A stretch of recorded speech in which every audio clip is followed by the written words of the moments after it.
Is print on demand still viable in 2023, or is it just a dead path, and is it something that we should all avoid? In today's video, I take a deep dive, and it's actually a pretty quick deep dive into print on demand and how it plays into the global market and the US market in 2023.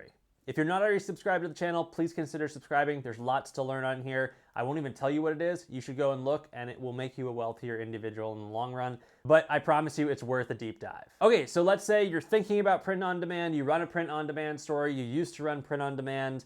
Maybe we'll start with what is print on demand. What print on demand is that you have a customizable good or a product that you're selling, and then when a customer buys it, it is then individually printed and shipped to that customer. It's a service that companies provide to basically drop ship goods like clothing or house cookware or anything that can be personalized, whether it's screen printing, embroidery, you name it. There are organizations that do it. And 10 years ago, print on demand was huge. People were doing t-shirts, clothing, everything that I just mentioned. Basically everything that you buy on the internet at a small scale was print on demand, and even at a big scale, it was still print on demand. Now, that was a decade ago. We're now in 2023. Things have clearly changed, and we're gonna talk about it because there's some important information here. If you just want the one-word answer and that's the only reason you're here, I mean, you should listen to the rest of the video because there's a lot to learn here. But the one-word answer is print on demand is not a super viable path in 2023. And the reasons are, we're going to get into them, but the main reasons are, what inflation has done for the cost of goods, the cost of marketing, and the cost of competition. And the cost of competition is a weird way of phrasing it. I'll explain that at the end, but that's the most important piece, and that's the biggest barrier. So first, the cost of goods. Cost of goods has risen significantly. Wages also have gone up, which means the cost to fulfill a print on demand on the internal B2B side, meaning if I sell to a customer and then I have to buy through a provider that does the print on demand, what I pay the provider has gone up substantially. Now, I've run print on demand businesses for the last like 6 or 7 years, and I looked back at my account, and when I started 7 years ago, I think it like 6 years and 9 months ago versus today, for the same products that I was selling, my cost to fulfill the item has gone up 280%. Now, that is a big percent increase. It's not as big because it wasn't that expensive to fulfill the product at the get-go, but it is almost a 3x increase in cost to fulfill. And that is the exact reason that I took down some of my stores and actually stopped some of my print on demand businesses, because I was literally making like 8 or 9 cents a sale. And that is strictly because I couldn't then compete with the larger conglomerates, and we'll talk about that in a second. So the cost of goods and wages just to fulfill these print on demands has changed significantly. And on top of that, what we've actually seen is a fairly large rise in cost of acquisition or cost of customer for the advertising side. I've always tried to build businesses that are kind of agnostic to advertising or absolutely doesn't need them, and try to go all organic in my growth strategy because that gives me the highest profit margins. And I'm willing to kind of start many things and start with little snowballs and go and give them basically my time until they're larger snowballs. But the reality is I did run social media ads when I started my print on demand business, and those have risen. I don't even want to talk about it. I'm tracking, if I go way back to when I started the business, we're at like 1400%.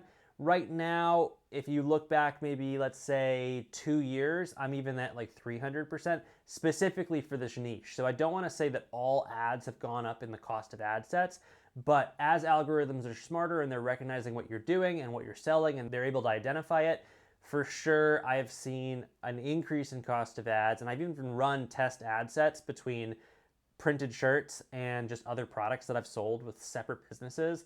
And it's clear that stuff that competes in the print on demand sector is just, the cost per acquisition, even if you are an expert at running ads, is higher than it used to be. And that combined with the cost of actually delivering inventory and fulfilling orders has made it such a small margin business. And then unfortunately, some of the big giants have started competing. As this has gotten more competitive and people actually do less of it on the business side of things, companies that used to work in this have then hired internal teams, outsourced to overseas, and now are providing many of those products and designs and doing all that entrepreneurial exploration and actually selling products. They're doing it in-house.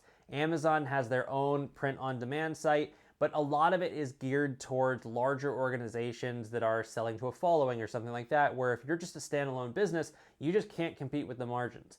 The other nuance here is the margins are so low in the United States, it doesn't really make sense, but that same amount of money is worth far more overseas, and there's no longer a barrier to entry if you're stateside versus overseas to get into this business other than creating good products. And what that really means is that the competition is higher than ever, and that's what's really, really hurting us. And it's not a bad thing. It's a global market, and global economy is really, really good in the long run, and it helps people's lives, it makes people's lives better. The problem though is if you are stateside and you're trying to do this, the margins are so low it's almost impossible to make money on it.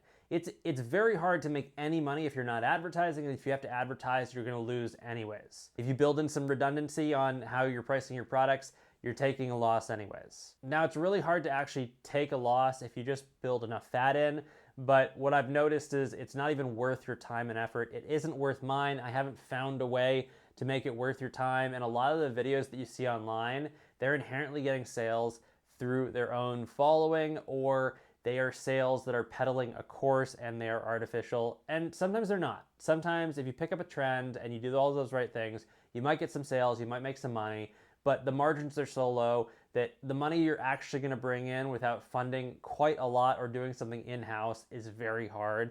And to reinforce how strongly I feel about this, I have brought all of my production in-house. I have a screen printing setup. I do all my own screen printing because it's cost so much, and my volume is now super low because I'm not pushing it as much because the screen printing now takes my labor, but it's so much cheaper to do it that way than to do print on demand. It just didn't make any more sense. So that's the short answer for this video. Hopefully you guys enjoyed it. Hopefully you learned something. I don't want to discourage you guys, but that's just my reporting of what's happening in 2023.